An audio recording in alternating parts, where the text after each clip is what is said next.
Life is an endless stream of challenges, but no worries. Manuj is bringing the world's best minds right here for you. My gosh, Manuj, you just blew my mind. Thank you, universe. Manuj, thank you. I'm so grateful. It makes me feel a little bit better. Thank you. Bootstrapping your dreams is here to give you what you need to succeed. Hello and welcome to this new episode of Bootstrapping Your Dreams Show. I'm your host Manuj Aggarwal, and today we'll be talking with Khwaja Shaik. So Khwaja is a digitally savvy and cyber savvy board director with over 25 years of experience in technology, cybersecurity, sustainability, nimble innovation, and fintech.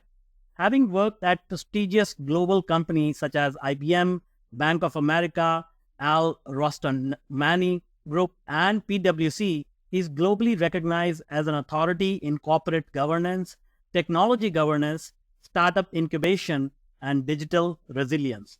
Khwaja's guidance is sought after by CEOs and boards worldwide as he offers valuable counsel on corporate purpose, profitable growth, innovation, digital acceleration, and risk management. As one of the IBM's CTOs and the innovation pros, Khwaja counsels CEOs, boards, and startups on future-fit technology strategy with board priorities. He currently sits on the boards of Museum of Science and History, VIRUFY, a health startup, and UNS, School of Computing Advisory Board. He is also an inventor with many patents under his belt. He's a frequent sought-after speaker. Recent speaking engagements were at NYU School of Law, National Associate of Corporate Directors, American College of Corporate Directors, Board SI, and so on.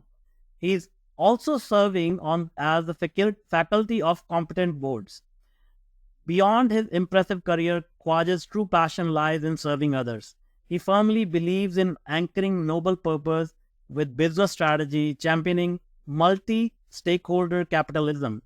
With a deep commitment to societal transformation, he is dedicated to making a lasting impact through social, ethical technology, and privacy-enhancing practices. Wow, welcome, Khwaja. Yeah, thank you, Manoj. It's good to see you. Same here. So, we have known each other for a couple of years, and I am so inspired by everything that you do, you have accomplished. But I will love to learn more about you, and the audience will love to learn more about you, your journey. How did you get to where you are at such a prestigious position? So please help us understand your journey a little bit.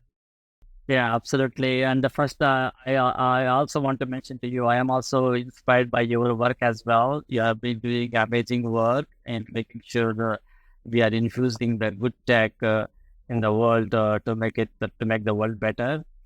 Now, in terms of my journey, as you know, I was born in a upper middle class family where I am the only son to my parents, and I have two sisters, and my parents cannot afford a private school education to my two sisters, and they only picked me because I am the youngest one. I'm the only boy where I had a chance to study in a private school in India. So at the very early age, I realized the importance of education. Of course, my mom was very big behind my success, and we were about 40 to 50 kids in the class, and up to middle school, out of, in India, you have the ranking system. I always used to get number 12 or number 13 or number 16 rank, not among top 5. I always used to worry why I am not top 5. And it's interesting, even before Carol Dweck wrote her growth mindset book, that growth mindset hit me when I just entered high school. In high school, I had a great math teacher, and with the help of that math teacher, I was able to get straight A's. Then I realized that if I can get 100 out of 100 in the math, other subjects are so easy compared to the math. Everybody is scared of math. Why can't I get A in other subjects?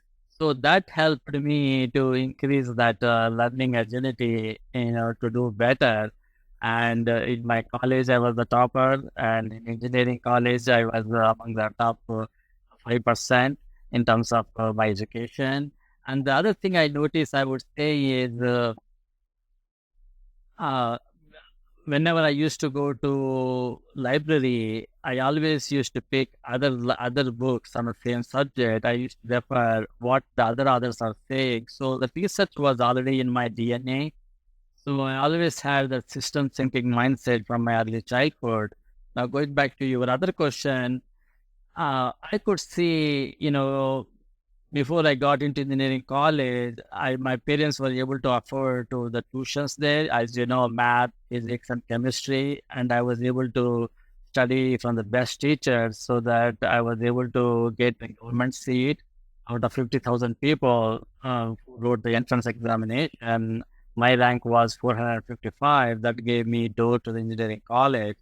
So that helped me. I was able to see the impact of the poverty, the impact of how the money plays at the very young age, the school education, access to education, and how it gives access to the next level of education. That really touched my heart when I came to the United States. I always used to think, in America, everything is green. Everybody can study whatever they want. Then I realized that United States is also same as India, where not everybody has an access. And my favorite place is Barnes and Noble. So Barnes and Noble opened my door for learning in other areas of aspects of it, literature. Having come from India, I'm only good at math and science. We are all trained on Yeah, math and yeah, science. yeah. We are not for the literature. And it opened my mind on leadership studies. So I became a student of leadership, and the Teddy Roosevelt's quote caught my mind. No matter wherever you are, you can always lead.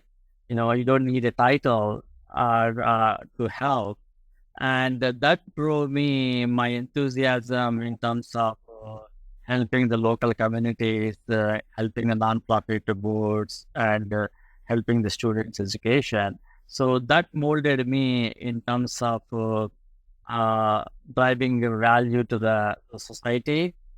While my corporate career, it was a good turning point. In the year 1994, I completed my engineering. It was during those days India opened up to the rest of the world, the telecom deregulation. And I was picked by a company called Global Telesystems, which was the only company that the Indian government gave the contract to open electronic commerce services network, EDI value added network. So I was picked among, again, same story. 1,000 people wrote the entrance examination. I was 50 candidates were selected out of 50. 25 were called for interview, and then out of 25, 10 students were selected. So I was on a fast track on a management training program. The chair of that company has a vision similar to Jack Wells Training Academy in America. So he wanted to groom us as a management training program so that we are the future general managers of each of those business units. So I was trained in a hot technology from GE Information Services. So I was instrumental to set up EDI value network linking 9 major cities of India and helped Bajaj and Telco to do electronic business exchange, EDI, purchase orders, invoices electronically. And that gave me a platform where overnight I became a celebrity because EDI consultants were very few who understands the EDI. So I was one of the very few who knows the GE's technology. So that led me to do similar work in the Middle East, where I helped a similar network. And then GE said, "You do so well. Why don't you come to Rockville, Maryland, help our Latin American customers, etc." And then when I landed here, I saw the shift in the technology landscape. ERP was very hot. And then, so that led me to join PwC, PricewaterhouseCoopers. That gave me a very good big picture view on how corporates think about the future. think about how to transform all the strategy, technology, process, experience, the big picture view. I got a good experience. Of course, during that time, I was not realizing that much of value it was. Why am I spending a lot late hours doing PowerPoint slides and presenting those slides? So I was not seeing that much of value. Now I realize the value of that experience I got in terms of the work ethic and thinking big picture, etc. So all the complex transformations I led at PwC was very much valuable. And then Bank of America was on the growth path, and Bank of America called me, why don't you join our enterprise architecture group? We have different silos within the company. Why don't you help us not only to grow the revenue, but also help us in saving money? So 2003 to 2008, it's all about the growth at Bank of America. So I led their security, architecture, infrastructure practices. And it really gave me the real world of a client experience, what the real client issues are. It's interesting. From the consulting side, I was looking at the future. When I got to the Bank of America, I was at the ground looking at the real issues, the cybersecurity issues, privacy issues, during that time, it was a transition from the desktop-oriented banking transactions to the .com, bankofamerica.com, to mobile. All those transformations went under my watch in terms of all the transformation programs. And then about 10 years ago, I joined IBM back. And then I could see at IBM, we are way deep in technology and innovation. We have so many crown jewels that the rest of the world, some are aware, who are profiting with that. Some are still trying to catch up. Some are completely not aware of it. And I could see no reason why, the startups are encroaching into the financial services industry in other markets, because all the big firms are not able to drive value. So that gave me thinking about, since I'm spending so much time on the nonprofit boards, why don't I help the boards, advising them how they can transform in their solutions, balancing the short term with long term, making sure we run the business efficiently as well as drive revenue. So that led to lot of board engagements in terms of the CEO conversations. You remember, 3-4 years ago, we all were talking about the blockchain. Now we all talk about AI. So the bottom line is we have to be nimble. If we are not nimble, then our value will erode. Absolutely. No, this is a very inspiring story. I guess, I'm very surprised that you got this growth mindset at a young age. And I feel like in your story, it also reflects you have a lot of curiosity and, to learn different topics, different subjects. And that has led to so many of these interesting opportunities. So, first of all, congratulations, and I think well deserved. So you mentioned a lot of things are changing now. You mentioned, starting from EDI to ERP, and then going .com, web, and then smartphone, then blockchain and AI. So why? And you are involved in many boards as well. So from your point of view, what is the board of the future look like? Like, how much do they need to know about technology, and what is the current situation according to you? Like, how much do they actually know right now in terms of what is happening in the world of technology? Yeah. So just to give you the corporate board history, about 30 years ago, the corporate boards were more or less like a country club board, where the CEO who runs the company, whoever his friends are, those friends used to join the board.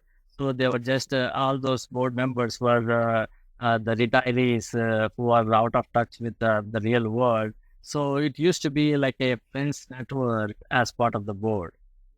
And then what happened was, as you probably remember, when the Enron scandal came, that opened the mind for Sarbanes Act, etc. Then a lot of eyes were on shareholder value, why we need to make sure that whoever is on the board, they need to have a financial services expertise so that they can do some due diligence to make sure that they are giving transparency to the shareholders, etc. So that was the second iteration of the board with the Sarbanes actually Act with the financial services expertise. You are listening to Bootstrapping Your Dreams Show with Manuj Aggarwal.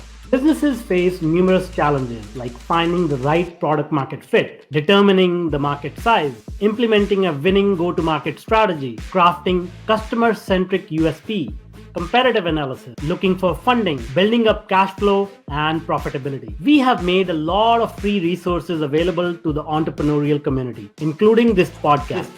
We invite you to check out our websites and follow us on social channels. The links are in the show notes. We hope you find the resources useful and utilize them to grow your business. We also have some programs for entrepreneurs. If you find our content useful, then you will definitely find the programs outstanding. So do check them out. And when we look at it now in the last 2 years, with all, again, in the last 10 years, we all see the cybersecurity incidents, etc. And then the SEC came back with they fell short of making it mandatory in terms of requiring cybersecurity expertise on the board, making it mandatory. But they introduced a function called you need to have the governance, cybersecurity governance, processes, etc. You need to have that oversight. So these are the 3 stages of the board. But I will tell you what the future of the board should look like. But before I tell that, as part of the table stakes, there are 3 things the board focuses on. One was strategy, second was risk, and the third was the business performance and the financial oversight, and then fourth is the human capital and the compensation management. But then there is a missing piece there. The missing piece is the technology. So I would call, whenever I say technology for our discussion here, I will align technology/innovation, technology and innovation together. So technology has been a missing piece in the corporate board. So as you know, in the real world, left hand doesn't know what right hand is doing, right hand doesn't know what left hand is doing. And technology folks only talk about technology, business folks only talk about the business. And by the time the business gives the requirements for the technology, and by the time the technology builds the solution, the product is also obsolete. Now it is becoming closer with agile thinking and all that. But think of those lines, you don't have the same mindset on the corporate board when you add technology into that discussion. There are no technology discussions. The depth of the technology discussions is very much lacking. So in an ideal board, I would call it as a T-shaped board. In a T-shaped board, you not only need to have, if you have a HR expertise, let's say you are a CHRO, but it is good to have CHRO, the expertise maybe the deep, but it is good to have the wide expertise where you may have some expertise on industry. Same thing if you have technology and cybersecurity expertise, but it's also good to have some industry expertise, because the way the technology is relevant to the industry matters a lot. As you know, and it takes like 5 to 10 years to know deep in terms of the industry. So I would say it's like an ideal board should have that technology expertise in addition to all of the capabilities that we have. We need to have the cybersecurity expertise, and we need to have T-shaped expertise. And once you have that, then goes back to the committees where the real work happens. In the real work, again, goes back to same committees. You don't have the technology, innovation, and cybersecurity committee at all. And cybersecurity you discuss in the audit committee. Audit committee is always already busy with the financial oversight and everything, and they don't get much time to discuss about that. And that's why we end up with the situations with, I don't name that airline. One of the airline 2 years ago had a tech debt. There's a big outage, and then the new incident that happened related to the CrowdStrike incident. Those are all the business resiliency issues. Unless boards are not only understand how to run the business efficiently, to make sure they oversee the management, track both the financial and non-financial metrics, and also look into the future, what the future looks like. I'll give you a classic example of Nokia. It is a well-written literature on Nokia. Although Nokia was leading in the mobile space, they missed the boat on the software evolution. So it is lack of board oversight and the senior management pushing them. There are some headwinds where there is a software ecosystem. We need to make sure we need to open up our software ecosystem so that the developers can use our software platform. They can build those apps on the mobile phone. So they missed the mark while Apple took over their place in terms of the mobile market. So that is a classic example of lack of strategic oversight.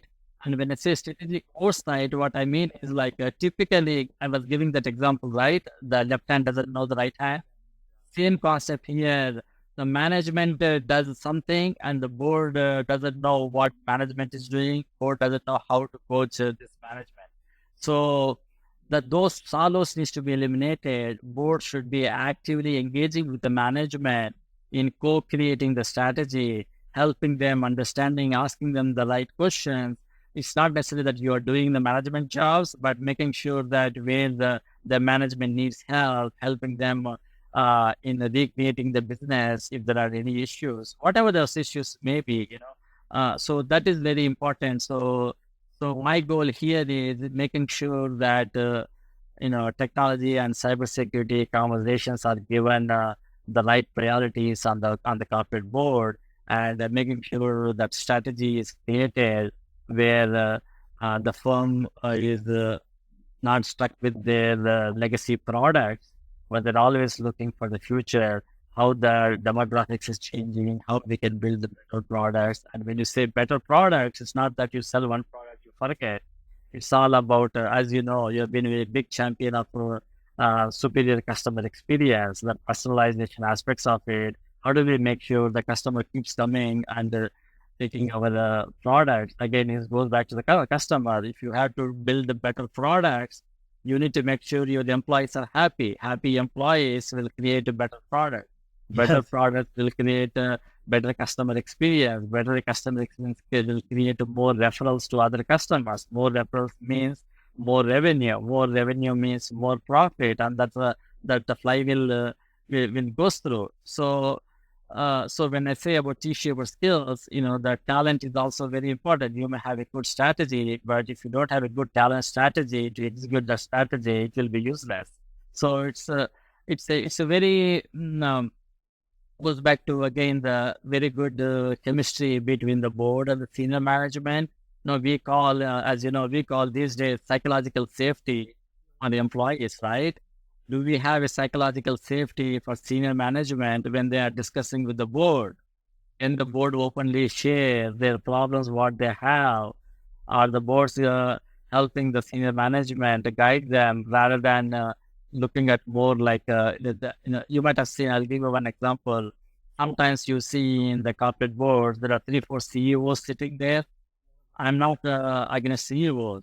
Sometimes these CEOs, wherever they fail their strategies in their previous firms, they try to impose to see whether those failed strategies can execute or not.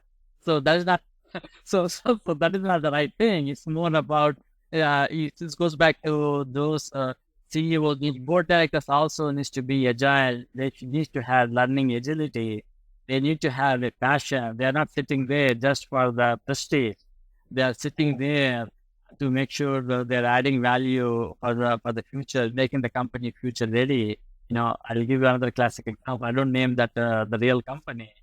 About 1 month ago, it had a very good board, but they fired the CEO within 1 year of his tenure. Now the question is, if they have fired the CEO, why have not they fired themselves? Is it not a poor choice for selecting the wrong CEO to start with?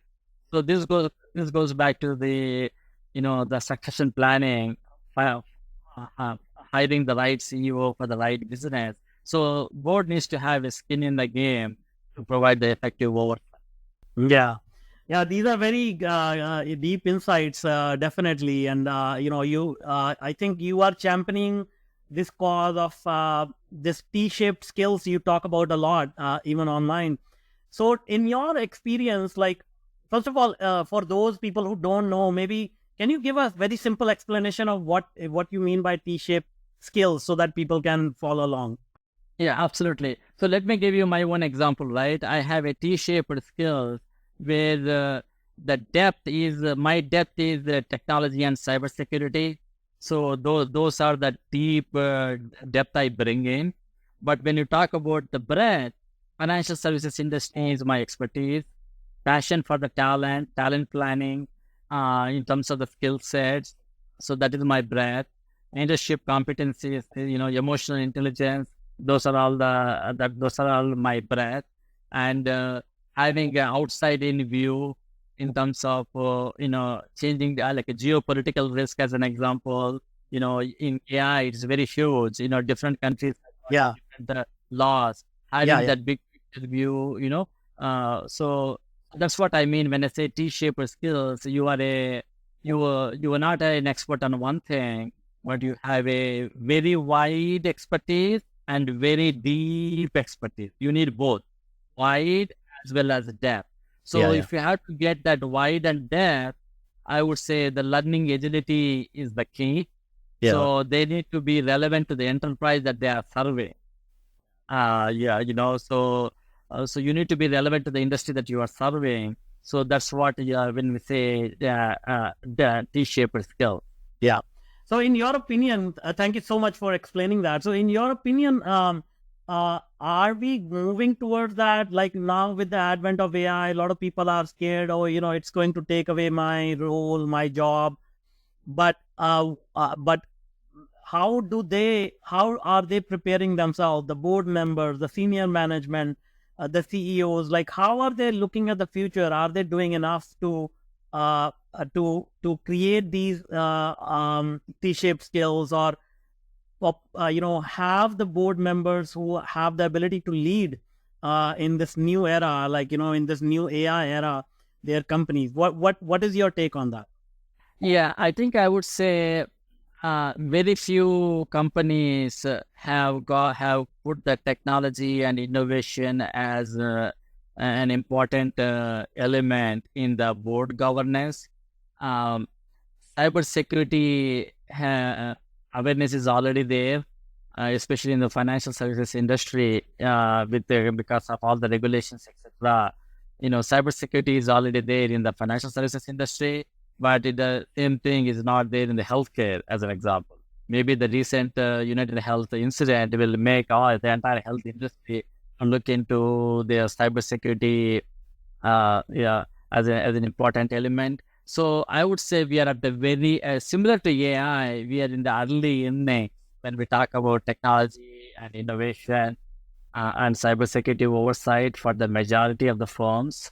So we were in the early innings, and because you can easily see when we try to discuss on the technology issues and the cyber and technology issues on the boardroom, you don't get much priority for those discussions compared to the talent priorities or financial oversight priority or the strategy priority so you may have at certain level but not at a holistic level. It also ranges from company to company. The mature companies have it, but it is very minimal.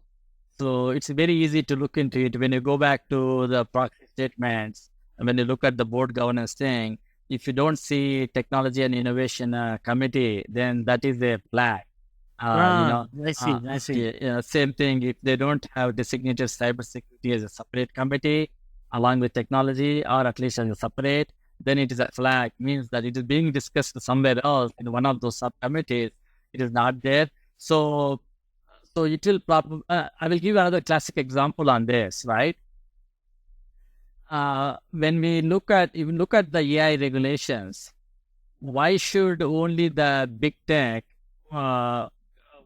has to work with the White House in shaping the regulations, why are not the large firms, in respective industries, why are they not working with the government in shaping those regulations?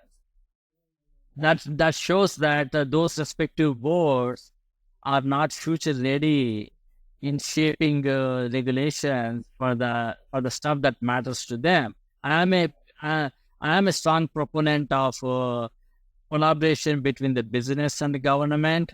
In the old era, government used to support the initiatives and the business used to flourish.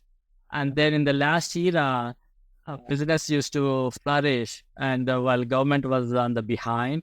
But now we are reaching an area where the business and government needs to work together. When they work together, then it is a win-win for everybody. I'll give a classic example. If government can give incentives to the education systems, universities will have all the compound that they need, all the AI technologies that they need. The students can study that compute technology, and by the time the businesses will hire them, the students are already trained. You can drive the value immediately. So this is where the government can play to fund those universities so that the technology has equal access. And the same thing, the businesses, they can work with the government in shaping the regulations. Again, when as you know, you are the expert in AI as well. It's all about application of the AI where the regulation is needed, not the real technology. Technology is the technology. How you use the technology, that's what matters. Whether you're using it for the good or whether you're using it for bad. So if the financial services industry has worked with the government in shaping the regulations around blockchain, innovation would have spread like anything, and now if the businesses keep waiting for the government to shape it, then you're lagging behind. So it's basically you need to have an agile mindset, strategic agility, have looking for the future, how the different industries are shaping, what is the impact of the technology to run the business, to change the business, to grow the business. If you are only getting profit for one business unit, what happens if that business unit becomes irrelevant in future? Climate is a big thing. A lot of industries will be transformed climate. So what are we doing? When I look at from the board governance standpoint, only thing we look at is more around the regulations around ESG, the scope 1, scope 2 emissions. If you only have that reporting mindset that we only need to do a little minimum for reporting, is the board giving enough oversight where you are looking for a new industries that will be created because of the climate impact? How should our company should look like for tomorrow? All these aspects are the board agenda items where they can help the businesses making sure the right budget is allocated for R&D for the future to make the future business model ready. Great. Now, you also work with a lot of startups, and you're also involved in like a lot of like innovative companies and things which are moving faster than larger companies. And in the audience, we have many entrepreneurs, small businesses. What will you say to them? How can they prepare themselves from the technology point of view, from the changes that are coming, as you mentioned, climate change, AI, blockchain, cybersecurity? How can they prepare themselves? So, I would say in terms of the preparation, the values are very crucial. The values should be fundamental on everything that they are doing. When they're building the product, how does it help the customer?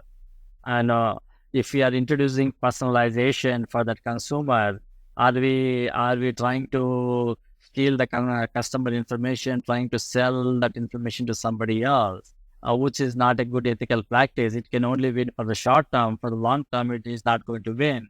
So always have the customer centricity, always have the values in mind, and always have the holistic mindset, making sure your products are enterprise grade so that we don't run into situations like a CrowdStrike as an example.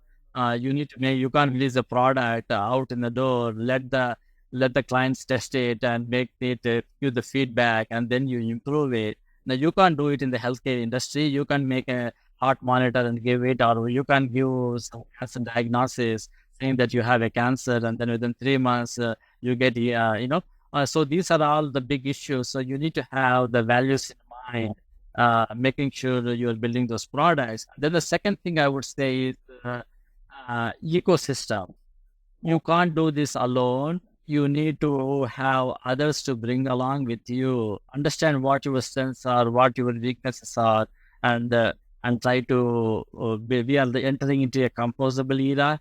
So you need to have a composable solution so that everybody can win with that. I'll give you one good example. This analogy is related to negotiation, but this analogy applies here as well. There were two kids fighting for an orange, and dad got mad. He cut the orange into half, gave each of the half. Then the both kids were not happy. Then the dad asked, why were you not happy? Then the one child said, I only wanted inside of the orange. The other child said, I only want the peel of the onion.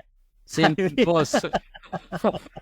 So when you're working with your partners, you need to have a deep understanding. Wow, what does the partner get from this relationship? What do I get it? And then the customer, what does the customer get it into it? And then the long term, what is our brand? And are we again? The advice I would also give is multi-stakeholder capitalism. We want to make sure you take care of the people.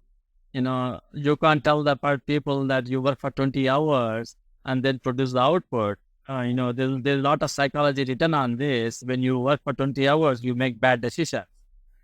So if you can give some incentives, some healthness, wellness, free gym to, YMCA, whatever it is, when your body is healthy, your mind is healthy, then your creativity will be better. So you have to win in the workplace first. I'll quote Doug Conant's quote here.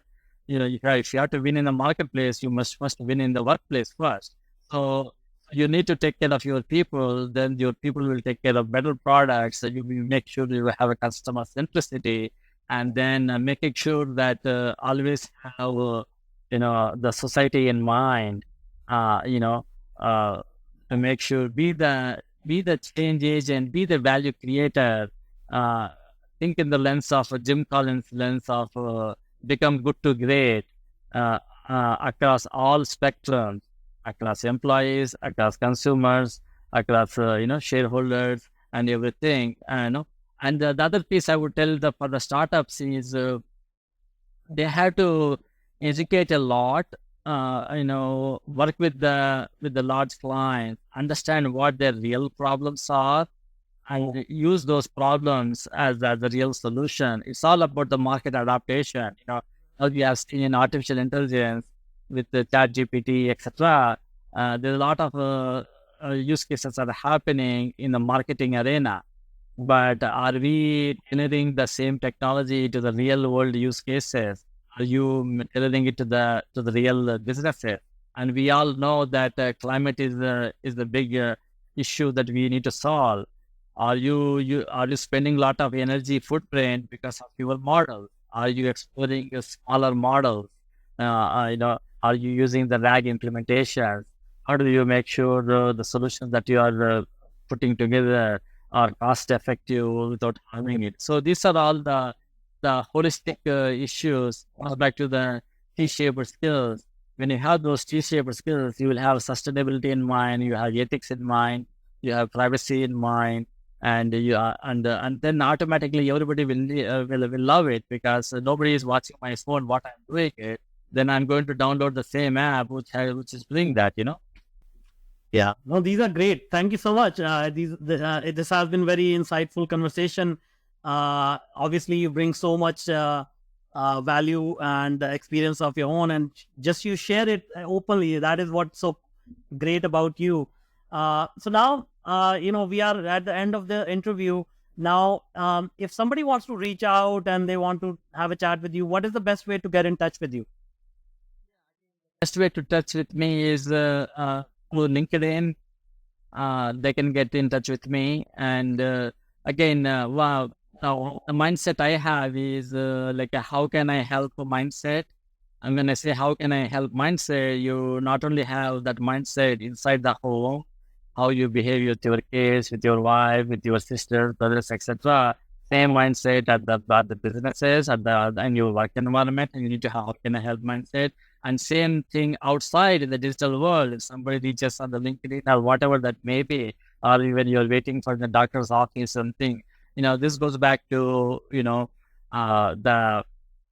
I may go into a spiritual lens here. It's like there's a lot of role models there, how people have led their life. There's so much we can learn. If you can inculcate that. So I would say, just to make it short, the LinkedIn is the best way to reach me. Okay, we'll put your LinkedIn profile link in the show notes. Thank you so much. Thank you for your valuable time and all the insights. Thank you. Thank you, Manoj, for all the good things that you are doing. You are inspiring, and you have been creating a lot of leaders through your work as well. And the best of luck. Thank you.